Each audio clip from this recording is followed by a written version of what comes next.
In May 2026, Ukraine destroyed more Russian military vehicles in a single month than at any point since the full-scale invasion began.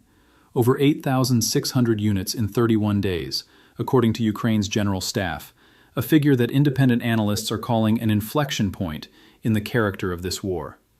Not a skirmish, not a single battle, an entire month-long cascade of destruction that suggests something in the underlying architecture of this conflict has fundamentally changed. That's the record, and it wasn't an accident. This is Professor David.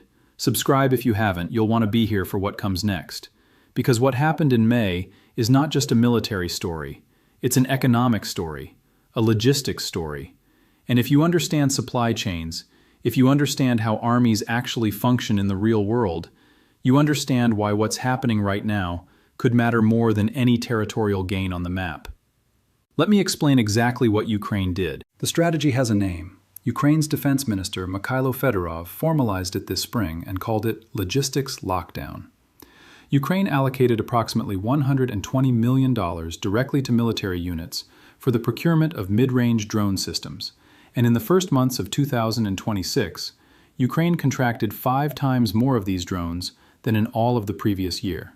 5 times. In a single procurement cycle. That tells you something about the scale of commitment behind what we're watching unfold on those roads in occupied southern Ukraine. Ukraine's defense minister said the logistics lockdown strategy aims to increase pressure on the Russian military in the rear and deny the enemy the ability to conduct sustained offensive operations. That's the official framing. But the real picture on the ground is something more visceral than a press statement. Ukrainian military intelligence drone operators have established fire control over sections of the highway linking the occupied cities of Berdyansk, Melitopol, and Jankoy. That's the land corridor connecting Russia to occupied Crimea. The jugular of Moscow's southern military supply chain. Think about what it means to establish fire control over a highway. It means every truck driver who tries to move fuel, ammunition, or supplies along that road does so knowing there's a reasonable chance a drone is already tracking him. It means logistics officers have to reroute convoys. That takes time. Time compresses the supply window. Troops at the front wait longer. Tanks run dry. Assaults stall. Ukraine's mid-range strike campaign is disrupting Russian transport arteries in occupied Ukraine, and will likely complicate Russian logistics. The occupation authority signed a decree restricting movement of freight vehicles on a section of the primary land route connecting Russia and occupied Crimea, a decree that Kremlin-affiliated military bloggers criticized on the grounds that it effectively signals to Ukrainian drone operators exactly which vehicles carry important cargo. Read that again. Russia's own military commentators, people sympathetic to Moscow, are saying the effort to protect the highway is actually making it easier to target. That's the depth of the problem. Drones operated by Ukrainian military intelligence managed on May 28th to completely block the R280 highway for a short time, with footage showing multiple Russian military fuel tankers burning fiercely after being hit, forcing other traffic into long detours. And this is not one brigade operating in isolation. A Kyiv independent analysis of footage from just one Ukrainian unit, Azov, showed over 50 strikes on key roads in occupied Ukraine in a compressed window. 50, from one brigade. There are dozens of brigades conducting this campaign simultaneously.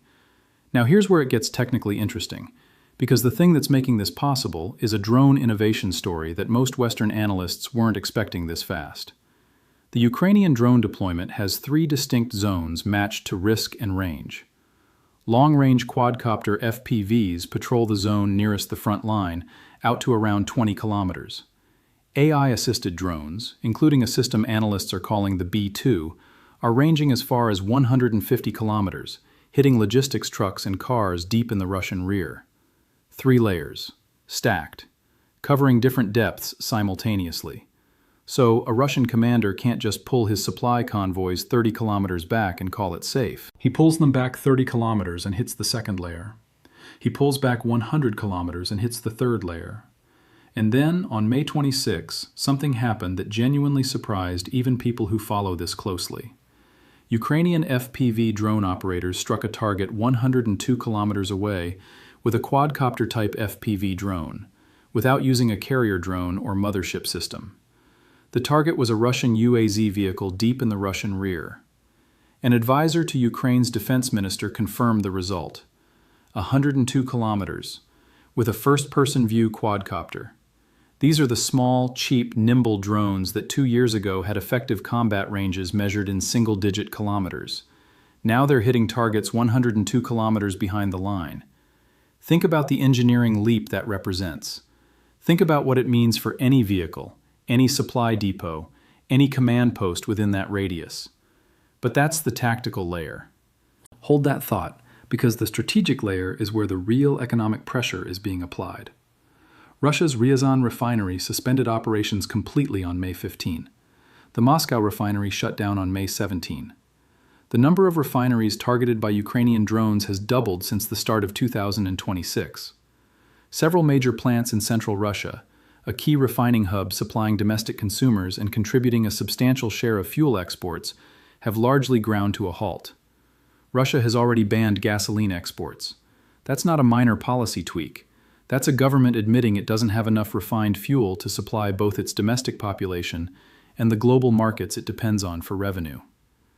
The Ukrainian military confirmed direct hits on the Sheskharas oil terminal in the southern port city of Novorossiysk, a facility that serves as the export terminus for the main oil pipelines operated by Russian state-controlled company Transneft. Transneft, the arteries of Russia's petrodollar lifeline. That's not a military target in the narrow sense. That's the financial plumbing of the entire Russian war economy. Together with Ukraine's long-range strikes on Russia's oil infrastructure, Kyiv is causing a fuel crisis with far-reaching military consequences, reducing the Kremlin's ability to benefit from surging oil prices in the wake of the Iran war. This is the part of the strategy that doesn't get enough attention in Western financial media. Russia entered 2026 expecting elevated oil prices as a result of the Middle East situation. Higher prices were supposed to offset Western sanctions, fill the budget, fund the military machine. Ukraine is specifically targeting that assumption. Every refinery that goes offline is a double blow. Russia loses revenue and loses the refined fuel its army needs. A source in Ukraine's security service said that nearly 40% of the capacity of Russian refineries is already idle because of the long-range strike campaign. 40%. Not disrupted, idle. For a country running a ground war that consumes fuel at industrial rates, that is not a manageable shortage. That's a structural problem. The International Energy Agency said the impact from Ukrainian drone strikes will suppress Russia's refinery processing rates until at least mid-2026.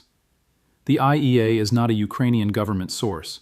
That's the Global Energy Authority saying this disruption is real, quantifiable, and sustained. Now zoom back out for a second, because here's the thing about records and numbers. They only mean something in context. Russia has been fighting this war for over 4 years. It has absorbed extraordinary losses. It has reconstituted forces, retrained soldiers, rebuilt supply chains before. The question that matters is whether what's happening now is quantitatively different or qualitatively different. In May 2026, Russian forces suffered record losses in cannon artillery, 1,993 units in a single month. Multiple launch rocket systems losses hit near record highs, and in the category of overall equipment, the total reached 8,612 units, an absolute and undisputed record since the beginning of the full-scale invasion. Analysts attributed this to a phenomenon now being called the logistics lockdown. Cannon artillery losses are particularly telling. These aren't tanks, these aren't aircraft. These are the massed guns that Russia has used to pound Ukrainian positions for years, the core of its attrition strategy, the weapon that keeps Ukrainian infantry pinned while Russian assault teams advance. If Russia is losing nearly 2,000 artillery systems in a single month, one of two things is happening. Either Ukraine has found a way to target Russian artillery that it hasn't had before, or the logistics disruption is forcing guns to operate closer to the front, in more exposed positions, with less protection and less ability to move. Both interpretations are bad for Moscow. And here's the strategic context that Bloomberg quietly surfaced in May. Some senior Kremlin officials believe the war in Ukraine has reached a dead end, with no clear resolution, but that Russian President Vladimir Putin still wants to resolve the war on his terms, including fully seizing Donetsk and Luhansk oblasts by the end of 2026. A dead end and maximalist territorial demands simultaneously. That tension tells you a lot about the internal state of Russian strategic thinking. There are people inside Moscow who understand they can't win what Putin has said he needs to win, and yet the political constraints make it impossible to back down. This is actually the most dangerous phase of a war, not when one side is clearly winning, but when one side is quietly losing and cannot acknowledge it. Cornered actors with nuclear weapons and domestic political pressures are unpredictable in ways that open-field conflicts are not. Meanwhile, Ukraine is making a very different kind of bet. Ukraine's military intelligence announced that its drone division is now operating systems capable of reaching distances of up to 3,500 kilometers, placing all regions of European Russia and territories extending as far as the Krasnoyarsk region in Siberia within potential strike range. Ukraine's confirmed long-range record stands at roughly 1,750 kilometers. The SBU's February 2026 attack on the Ukhta refinery in Russia's Komi Republic. The 3,500-kilometer figure, let's be precise about this, is a capability claim. It has not yet been demonstrated through a verified strike at that distance. But the Ukhta refinery strike in February was demonstrated, 1,750 kilometers. That's not symbolic. That's Siberian energy infrastructure. That's the kind of target that changes the calculation for Russian military planners who assumed the deep rear was a sanctuary. On May 29, authorities issued a missile danger alert across the entire Ural Federal District for the first time since the full-scale invasion began, reaching the Yamal Peninsula more than 2,000 kilometers from Ukraine. Read that carefully. The Ural Federal District, the Yamal Peninsula. This is LNG export territory. This is the gas infrastructure that Europe spent decades depending on, and that Russia now sells east. An alert doesn't mean a successful strike, but it means Russian authorities believe the threat is credible enough to issue warnings to civilian populations 2,000 kilometers from the front line. That psychological shift matters. Here's what I want you to understand about the underlying economics of all of this, because this is where the American interest lies, even for viewers who aren't following the daily battlefield updates. Russia's war machine runs on three inputs: manpower, fuel, and money from energy exports. Ukraine's 2026 strategy is attacking all three simultaneously. The logistics lockdown depletes manpower through vehicle kills and supply strangulation. The refinery campaign depletes domestic fuel availability. And the deep strikes on energy export infrastructure, Novorossiysk, the Transneft pipelines, the refineries supplying export markets, attack the revenue stream that finances the first two. It's a triangle strategy. Break one side and the other two remain. Break all three simultaneously and the structure collapses. Whether Ukraine can sustain this pressure long enough for that structural collapse to occur is the open question, because Russia has been remarkable in its ability to absorb punishment and adapt. It conscripted over 400,000 soldiers last year. It's drawing on North Korean ammunition supplies. It has reconfigured supply logistics repeatedly. The question isn't whether this strategy is working in the short term. The May numbers suggest it is, but whether it works fast enough. The Kremlin has publicly maintained that peace is very long way off, while simultaneously facing 4+ years of failed attempts to seize the entire Donbas region, where Ukrainian troops are now positioned in fortified cities. 4 years of trying, still not there, and now entering a summer campaign period with the worst logistics performance in the entire war behind them.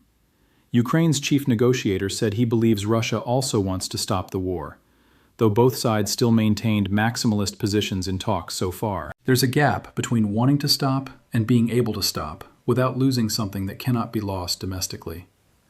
Putin has staked his political survival on territorial gains that he publicly promised the Russian people. Walking back from those promises without something to show for it is an existential problem for him personally, which is why the military situation and the negotiating situation are moving in opposite directions simultaneously. Battlefield pressure increasing while diplomatic space shrinks. The American strategic and economic interest in all of this is more direct than most people acknowledge. The United States has spent the last 4 years competing with China for influence across Southeast Asia, Sub-Saharan Africa, and Latin America. Much of that competition is economic. infrastructure investment, trade deals, energy supply arrangements. A Russia that is economically crippled, whose energy export revenue is suppressed by drone campaigns it cannot stop, is a Russia that cannot provide cheap fuel and arms to countries that Washington is trying to draw into its orbit. The logistics lockdown isn't just about what happens on the R-280 highway in occupied Kherson Oblast. Its second and third order effects ripple into geopolitical competitions that don't appear anywhere near a Ukrainian battlefield. There's also a defense industrial lesson happening in real time that America cannot afford to miss. Ukraine contracted 5 times more mid-range drones in early 2026 than in all of the previous year. 5 times. In a matter of months. The defense procurement cycle that the United States runs, from concept to contract to deployment, takes years, sometimes decades. Ukraine is running that cycle in quarters. The question American defense planners should be asking, the question that should be uncomfortable in the halls of the Pentagon, is whether the United States could actually match that pace if it needed to. Not in Ukraine's situation, in any situation. The drone that struck 102 kilometers away was small, cheap, produced rapidly by a country under siege with a fraction of America's defense budget. The systems being deployed along the R-280 are not exotic platforms born from decades of research. They're innovations driven by necessity, iterating in real combat, failing and improving in cycles measured in weeks. That's a different model of weapons development than anything the U.S. military-industrial complex currently runs.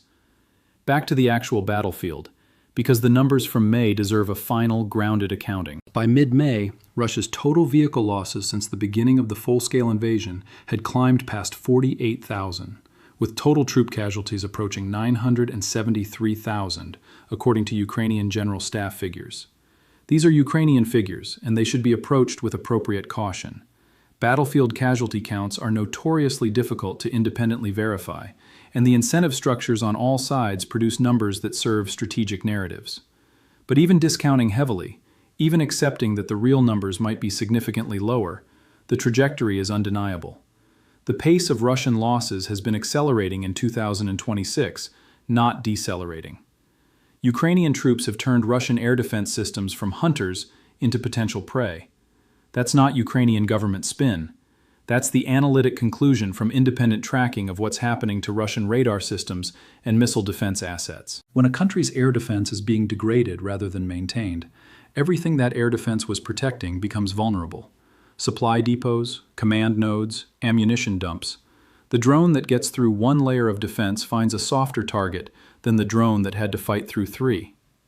What Ukraine appears to have discovered, and this is the deeper strategic insight, is that modern warfare's center of gravity in an attritional conflict is not the front line. It's not the trench or the village or the city being contested. It's the highway 80 kilometers back where a fuel tanker is trying to reach a T-72 that needs to move in 48 hours. Destroy enough of those fuel tankers and the T-72 never moves, the front line never shifts, the trench never falls. The position holds, not because the defenders were stronger, but because the attacker couldn't be fed. This is the lesson that every major military power should be studying right now, including ours. The geopolitical calendar matters here. Peace talks remain stalled. Trump's administration brokered a brief 3-day ceasefire in early May that both sides nominally observed while attacks continued in various forms. Putin signaled after Victory Day that he was ready for direct talks with Zelensky, but only after the terms of a peace agreement had already been settled, making himself the endpoint rather than a participant in negotiations. That's a negotiating posture designed to look like openness while guaranteeing nothing changes. Zelensky knows it. European leaders know it. The question is whether Washington will continue investing diplomatic capital in a process Moscow has structured to fail. The summer campaign season is now beginning. Russia is entering it with the worst logistics performance in the war. Ukraine is entering it with a formalized, funded, and increasingly effective strategy for making that logistics performance worse. The next 90 days will not be decisive in the sense of ending the war. Wars that have calcified into this kind of attritional pattern rarely end in a single dramatic reversal. But they can reach thresholds, moments where the cumulative degradation finally crosses a line that the attacker cannot recover from on the timeline that matters. Whether May 2026 was one of those moments, or simply a very bad month that Russia absorbs and adapts to, is the question that nobody can answer with certainty right now. Not Ukrainian intelligence, not the ISW, not NATO planners, and certainly not financial markets, which have been pricing Russian energy assets as though the refineries will be back online soon and the war will stabilize. What we do know is this: a country under siege, fighting an adversary 4 times its size, just set the highest single-month vehicle destruction record of a 4-year war. Not through a territorial breakthrough, not through Western intervention, through cheap drones, iterative innovation, and a strategy of systematic strangulation that targets the enemy's bloodstream rather than its fist. If that's not a story about what the future of conflict looks like, and by extension about which defense industries and which geopolitical alignments matter in that future, then I don't know what is. The real question isn't whether Ukraine broke a record in May. The question is whether the person sitting in the Kremlin, watching his refineries go dark and his supply convoys burn on highways he supposedly controls, has done the math on whether the next 90 days look better or worse than the last 30. This is Professor David. I'll see you in the next one.